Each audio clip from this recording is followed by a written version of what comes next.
Hey Frank, you mentioned how teams can be dangerous in certain situations when they don't have some of their players. I know you don't have a couple of your players, but did you feel Orlando's confidence building and how loose they were playing? And did that feel more dangerous in that second half? Well, yeah, they definitely got more of a rhythm. I think our defense was really executed at a high level to start the game. Um, I think they were out of rhythm. They weren't getting really anything in terms of shot quality. And but as we struggled to make shots, I do think they found a little bit of rhythm and gained confidence as the game went along. But I love the way our guys played. It certainly wasn't pretty. But we executed well and got high shot quality. We couldn't throw it in the ocean. They're going to put five guys in the paint. We made the right play time after time after time and got good looks and just had one of those tough shooting nights. And those are the nights where your defense got to carry you through, which is how the game played out. So, I think it's a good win for our guys. Proud of how they competed. Hey Frank, and then so the Drummond signing was official just before the game. Wondered your initial reactions to the signing, and then how you think he's going to fit in, and if you think he'll be available for Wednesday, the next time you play. Yeah, we're thrilled. We're all thrilled to add Andre Drummond, a player of his caliber, to our team. He's one of the best centers in the league. Someone that every defensive coordinator is going to have to account for and to figure out how to handle him while they're trying to slow down AD and Braun and our guards. And I think he's going to give us a big lift in the immediate future. And then obviously, when we get going, he's just one of those guys that can dominate the game on both sides of the ball. And his physicality is something you have to account for. We don't know his availability yet. To answer your second question. I will sort of Kyle Newman. Thank you. Hey Frank, just wondering, Trez was saying that I guess Rob was characterizing Andre as really kind of fired up and ready to go. I was wondering if you had the chance to speak to Andre personally and sort of gauge what he's feeling like as he gets ready to take the season. I have talked to him personally. He's really excited about this situation.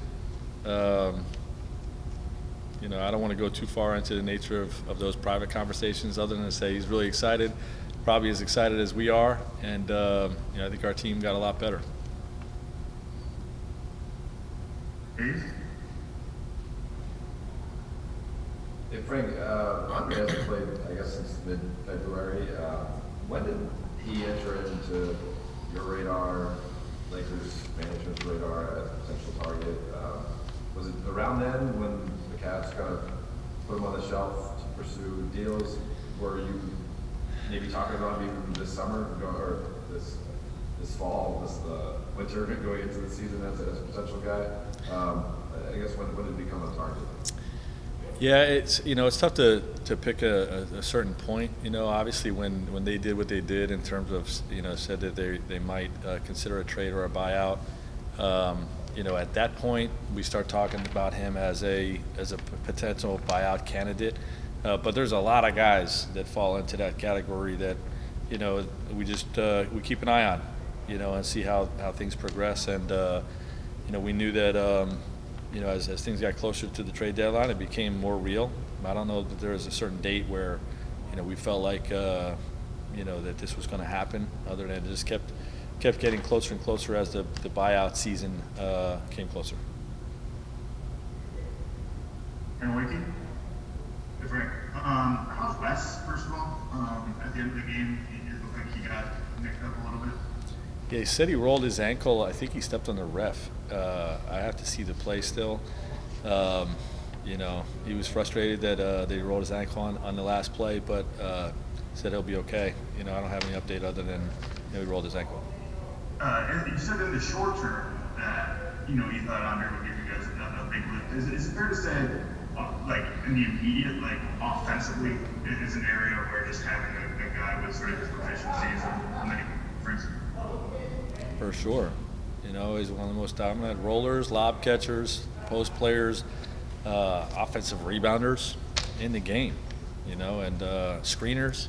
Like, the list is long for how he's going to contribute to our group. And, I do think he's going to have an impact on our group right away offensively.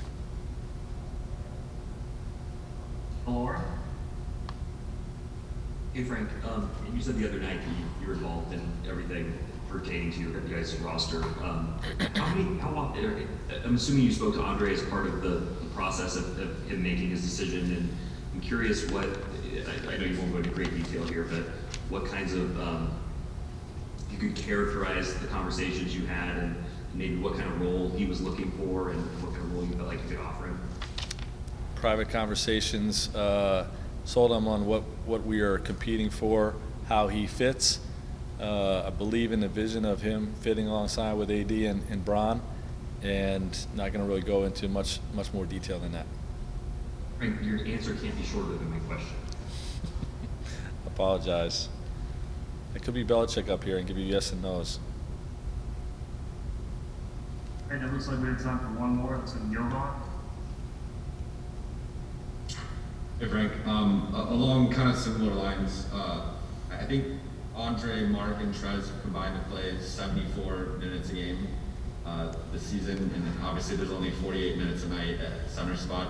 Have you kind of thought about how you're going to change or tweak the rotation, and is there any insight you can share on that? All I can say is we're going to need them all. You know, there's no doubt in my mind we need all three of them. For this playoff push that we're about to endure. We have a really condensed second half of the season, and every playoff series is different. You know, I think we saw the flexibility that we have as a coaching staff. From playoff series to playoff series, that different guys' skill sets match different opponents. You know, and I really believe we're going to need all three of those guys, and I expect to use all three of them.